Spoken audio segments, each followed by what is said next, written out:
Hey everyone, we're group 133. Today we're going to be looking at our project predicting movie genres from its poster, and this is a final project update. My name is Dev, and I'm here joined with Riley and Ryan. We have limited experience with neural networks, mostly with this course. If we look at our motivation and problem statement, movie posters can really serve as crucial marketing tools and really get the film genre by setting its tone and through the visual elements. And if we look at iconic movie posters like Star Wars: A New Hope, it can really leave a lasting impression that cement the film's image. And our project aims to predict a movie genre based on the design of the poster by using a convolutional neural network as it works best for image recognition. And this model will associate up to three genres with a corresponding poster, since movies are not always a single genre. If we look at our inputs and outputs in our data set. Our data set is from Kaggle, and so then we used a movie posters data set that includes over 7,000 poster images and a CSV file containing some training data. So our model takes in a clean movie poster as input and outputs the film genres.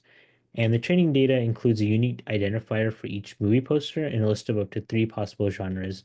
With our validation data set, we also added images on our own that we can use for the model. So if we look at our heat map and our popularity of the genres, you can see the distribution of how the genres look and the number of posters associated with it. And then this is the input to output, what it looks like. We get a clean movie poster and then in the model, and then it outputs the predicted genres based on the model and get the top three along with the percentage accuracy. And then this is how our model is trained. We get a training data loader. All the images are fed in like this. And then in the validation data loader, the images are fed in like this. And that's how our model is trained for the prediction. So when it comes to optimizing our model is based on ResNet 50, and we're using an output layer of 25. We're using binary cross entropy for our loss function, which is ideal because we're working with classification. The learning rate was hand-tuned to a very low 7e-5, and while this was initially a concern, it was very stable during training. The model is trained over 40 epochs and takes roughly 55 minutes to complete.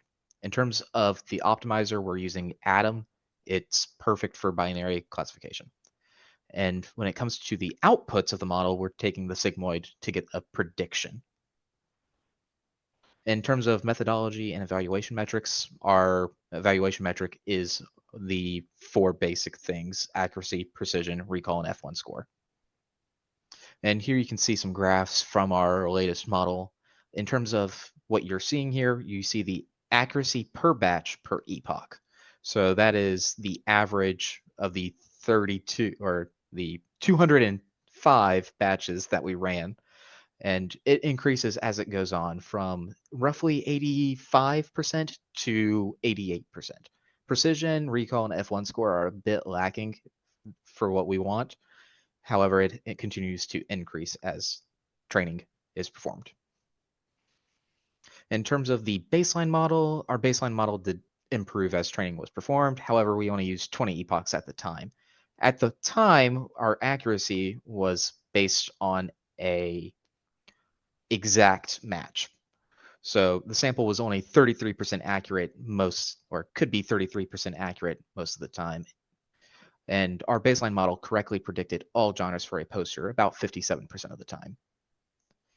This is different when we move to our new model because we changed the metric for accuracy. Instead of exact accuracy, we're now matching any of the predicted labels. And as you can see here, our loss function does decrease quite steadily over time. So as we go ahead and look at some of the code from our model, here we have our get batch prediction code for getting our batch predictions. Next, we have the code for getting our batch performance metrics. As described earlier, we have accuracy, precision, recall, and F1 score, and these are based off the textbook definitions of those four metrics. Here we have our function to get the batch exact accuracy. And as described earlier, this is the percent chance that all three genres are going to be exactly correct. Here, let's take a look at some outputs from the model. As you can see, the Miracle at St. Anna and Smart People are two of our examples, and the model did a great job of predicting those genres. They got all three genres correct. The bottom, The Boy in the Striped Pajamas, didn't do as well, predicting drama, adventure, and comedy instead of an actual drama and war. Although this makes sense as the movie poster is purposely misleading in this film. Here's some more examples of outputs, two animation examples. As you can see from these models, the model tends to skew the line between comedy and family. And this makes sense as they're pretty similar. And the bottom for Greyhound, it is an actual action, drama, and war. We predict action, drama, adventure.